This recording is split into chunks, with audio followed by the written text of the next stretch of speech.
सबसे पहले आपको ले चलते हैं महाराष्ट्र के अहमदनगर, जहां पर प्रधानमंत्री नरेंद्र मोदी रैली को संबोधित कर रहे हैं। तप, तपस्या की, सेवा की, श्रद्धा की, सबका साथ सबका विकास की भूमि है। साईं बाबा का संदेश हो या फिर लोकमान्य तिलक का, स्वराज का संकल्प और अब सुराज्य के लिए हमारी यात्रा। इसी धरती ने ऐसे महान संस्कार देश को दिए हैं। आपके सहयोग से इन्हीं संस्कारों को मजबूत करने की कोशिश आपके इस सेवक ने भी की है। बीते 5 वर्ष में जन भागीदार से चलने वाली एक मजबूत निर्णय लेने वाली सरकार दुनिया ने भारत में देखी है। उससे पहले 10 वर्ष तक, याद है ना 10 वर्ष कैसे गए? रिमोट सरकार के 10 वर्ष कैसे थे, याद है ना? हर दिन अखबार में खबरें क्या आती थी? हर दिन घोटाले, घपले, फैसले न लेना। सरकार को भी दुनिया ने अच्छी तरह परखा है। आज दुनिया भारत को महाशक्ति के रूप में अनुभव कर रही है। तो बीते 5 वर्ष की आपकी मेहनत का परिणाम है। अब आपको तय करना है, जब इस बार आप वोट देने जाएंगे, आप देश का फैसला करने जा रहे हैं। देश किस दिशा में जाएगा इसका फैसला करने जा रहे हैं। तो आपको तय करना है कि अब देश में ईमानदार चौकीदार चलेंगे या भ्रष्टाचारी नामदार। हिंदुस्तान के हीरो चलेंगे या पाकिस्तान के पैरवीकार।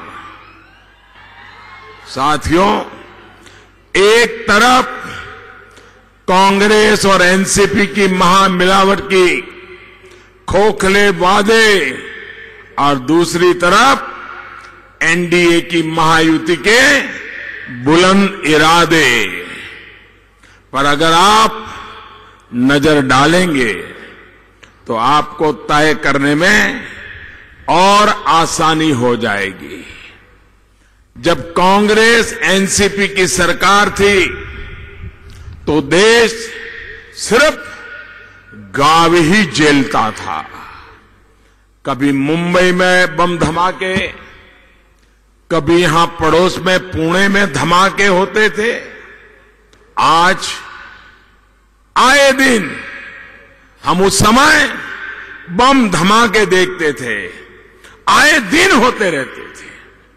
कभी ट्रेन में धमाके, कभी बस में धमाके, कभी स्टेशन पे धमाके। उन बम धमाकों में कौन मरता था? इन बम धमाकों में कौन मरता था?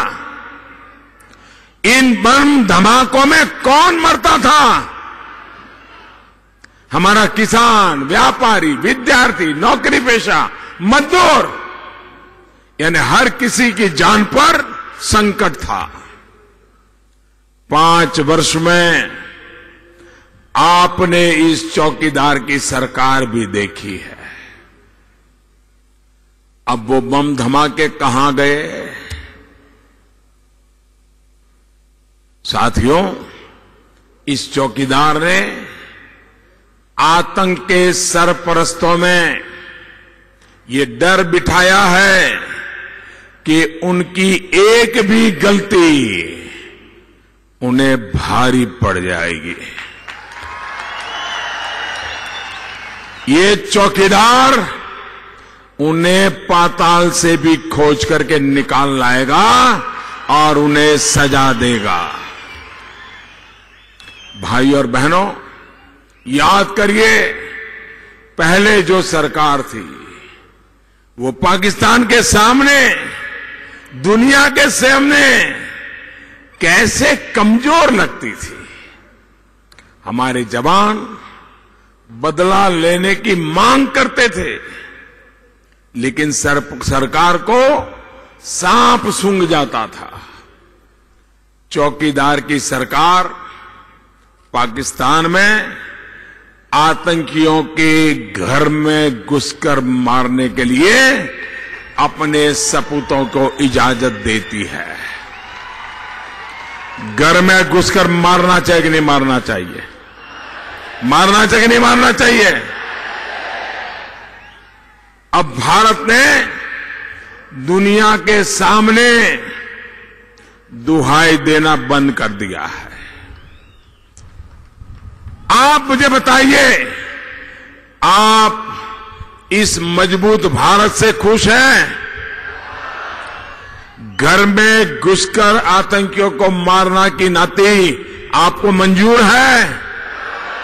भाइयों और बहनों, आप तो खुश हैं, लेकिन उनका क्या करेंगे जिन्होंने बरसों पहले देश की भावनाओं को समझना ही छोड़ दिया?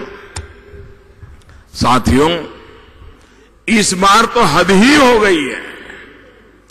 कांग्रेस, एनसीपी ऐसे लोगों के साथ खड़े हैं जो कह रहे हैं कि जम्मू कश्मीर को भारत से अलग कर देंगे, जम्मू कश्मीर में अलग प्रधानमंत्री बना देंगे। मुझे कांग्रेस के लोगों से कोई उम्मीद नहीं है, क्योंकि ये पाप उन्हीं की पैदावार है। लेकिन मुझे समझ नहीं आता है कि शरद राव पवार को क्या हो गया है।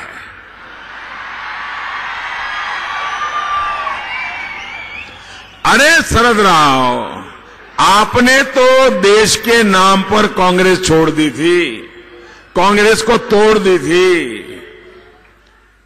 अब देश में 2 प्रधानमंत्री होने की बात पर आप कब तक चुप रहोगे? कब तक चुप रहोगे?